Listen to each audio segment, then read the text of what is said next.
কি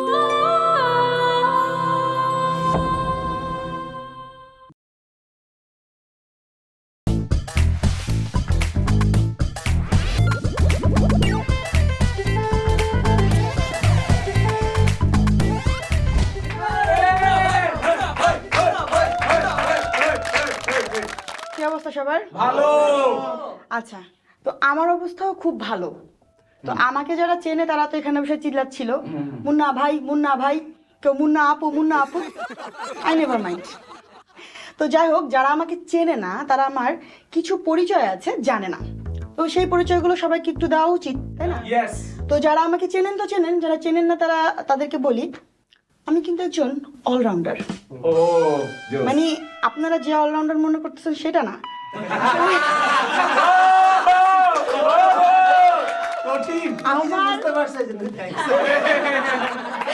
তো আমার লাইফটা রাউন্ড হয়ে গেছে, মানে ঘুম থেকে উঠে খাওয়া, খেয়ে আবার ঘুমানো, ঘুম থেকে উঠে খাওয়া, খেয়ে আবার ঘুমানো। মানে শুধুমাত্র আমার যে লাইফটাই রাউন্ড হয়ে গেছে তা না, দেখেন এই লাইফ সাইকেলে চলে চলে আমার চেহারাটাও রাউন্ড হয়ে গেছে। তো এটা কোনো ব্যাপার না, এই যে আমি অলরাউন্ডার আর এই যে খাওয়া আর ঘুম, এটা করে করে অনেকে মনে করতেছে যে আমার লাইফটা মনে হয় ইমব্যালেন্সড। নো, আমার লাইফটা খুব ব্যালেন্সড, কারণ আমার রাতে ঘুম হয় না, সকালে ঘুম ছাড়ে না। ব্যালেন্স।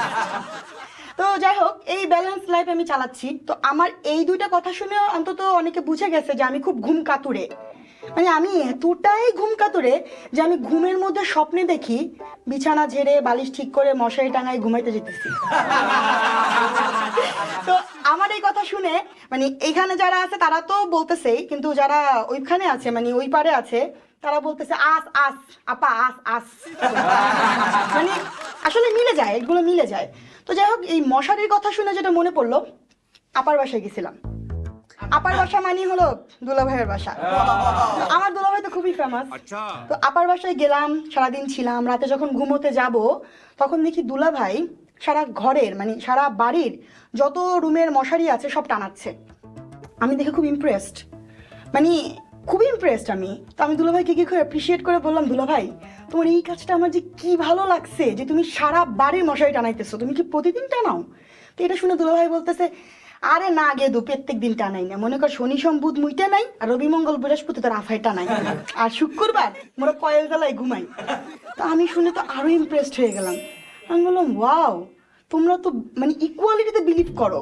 তো এই যে তোমার যে বারগুলা, এই ডেট তারিখ দিন তারিখ মনে করে করে তো তোমার মশারি টানাইতে হয়। এটা শুনে দুলাভাই বলতেছে, আরে না মোর এত কিছু মনে থাকে, যেই দিন রাইতে তোর আফাই চিল্লাই ওঠে আর কয় এ এখনো মশারি খাড়াও নাই, সেই দিনই বুঝি আজকে মোরটা। তো আমার দুলাভাই যে একজন দার্শনিক মানুষ, এটা তো মনে হয় আপনারা কম বেশি সবাই জানেন। তো দুলাভাই যেহেতু দার্শনিক মানুষ, তাকে আমি জিজ্ঞেস করলাম, দুলাভাই এই আপনার জীবনে আপনি কবে খুব ভালো মানে কোন সময়টায় খুব ভালো ঘুমাইছেন? এটা শুনে দুলাভাই বললো, কেন ক্লাসরুমে? তো আমি জানি যে কম বেশি আমরা সবাই ক্লাসরুমে একটু ঘুমাইছি। তো এইদিকে আমার ছোট ভাই অন্তর, সে ইউনিভার্সিটিতে উঠে গেছে, কিন্তু কোনোদিন সকালে তাদের ডেকে জুতা মেরে পানি মেরে কোনোভাবেই গালিগালাজ করে উঠানো যায় না। তো আমার আম্মা বিরক্ত। তো আম্মা সেদিন না পেরে তারে জুতা মেরে উঠাইতে উঠাইতে বলতেছে, এছাড়া প্রত্যেক দিন সকালবেলা তোর লাগে মোর ঝগড়া করা লাগে, তুই সকাল সকাল ঘুম দিয়ে উঠতে পারো না কেন? এটা শুনে অন্তর বলতেছে, আম্মা প্লিজ, এই সকাল সকাল ঘুম থেকে উঠতে পারা একটা অলৌকিক ক্ষমতা, আমার এসব অলৌকিক ক্ষমতা টমতা নাই। তো এইদিকে আবার আমার খালাতো বোনের জন্য ছেলে দেখা হচ্ছে। বড় বোন দায়িত্ব আছে, তো আমাকে বলা হলো যে খালাতো বোনের কাছে যাও, তার কাছে শোনো যে সে কেমন ছেলে পছন্দ করে, বাসায় অনেকগুলো প্রপোজাল আছে, তার পছন্দ অনুযায়ী আমরা একটা পিক করব। তো আমি গিয়ে আমার খালাতো বোনকে বললাম, এই রুকি, তোর কেমন ছেলে পছন্দ বিয়ের জন্য? তো রুকি দেখলাম একটু লজ্জা পেয়ে পেয়ে বলতেছে, আমার বিছানার মতো ছেলে পছন্দ।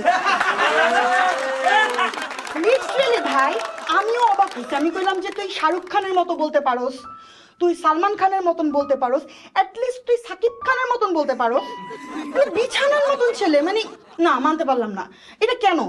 তো বলতেছি, এই যেমন প্রতিদিন সকালে ওকে আমার ছাড়তে ইচ্ছা করে না, আমাকে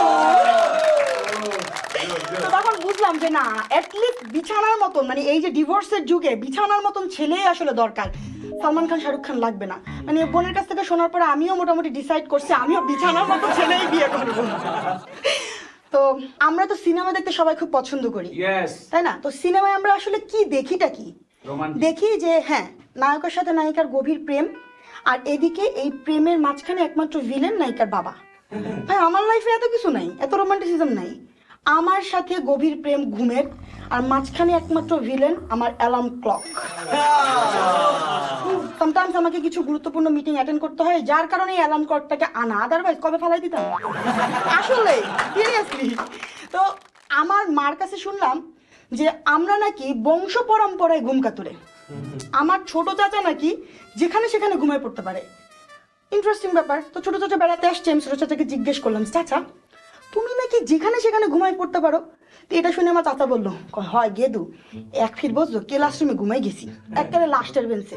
হ্যাঁ আবার সারে দেখিয়ে আলাইছে। হাইয়ার পরে তো পিটাইছে কুতকুন। হ্যাঁ এরপর কান ধরে খাড়া হয়ে দিচ্ছে। হেয়ার পরে সারে অনেকক্ষণ অনেক লেকচার টেকচার দিয়ে লাস্টে কয় কি, এই শহীদ শোনো, এই life is not a bed of roses. ওই যে বেড হুনছি, এরপর আবার ঘুমাই গেছি। মানে আমরা কিন্তু ঘুমের প্রতি মানে দুর্বল আর কি, পারিবারিক ভাবে আমরা ঘুমকে খুব রেসপেক্ট করি।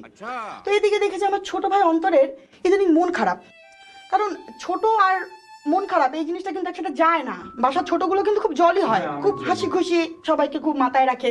তো ওর মন খারাপ দেখে আমি একটু ঘাবড়াই গেলাম। তোর কাছে গেলাম, খুব মানে করে বললাম, আদর করে বললাম যে অন্তর তোর মন খারাপ কেন, কি হয়েছে? তো অন্তর আমাকে বলছে, আপু আর বইলো না, আমি সারা জীবন শুনে আসছি প্রেমের জন্য মানুষের ঘুম চলে যায়, আর এদিকে আমার ঘুমের জন্য প্রেমটা চলে গেছে। হ্যাঁ খুবই কপাল খারাপ। তো সবাই মোটামুটি বুঝতে পারছেন যে আমাদের বাসায় ঘুম নিয়ে সবাই খুব সেন্সিটিভ।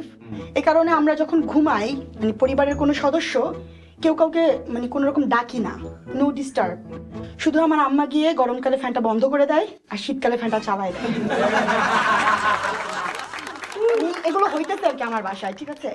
তো যাই হোক, যারা এতক্ষণ আমার এই পারফরমেন্স দেখে খুব মানে বলতেছে ভাই আস আস এটা তো মুন্নাপু না, এটা আমরা, তাদেরকে বলতেছি মুন্নাপুকে ফলো করে লাভ নাই, আজকে মেকআপ করে আসছি, নাহলে ডার্ক সার্কেলগুলো দেখতে পারতাম। তো রাতের ঘুম রাতে, দিনের ঘুম না, মানে দিনের ঘুম দিনে না, আসলে না, ঠিক আছে? তো সবাই সবার লাইফটাকে একটু ব্যালেন্সড করে চলতে হবে। রাতের ঘুম রাতে ঘুমাইতে হবে, আর অবভিয়াসলি ডেল্টা ঘুমের টাইম 11 থেকে রাত 2টা।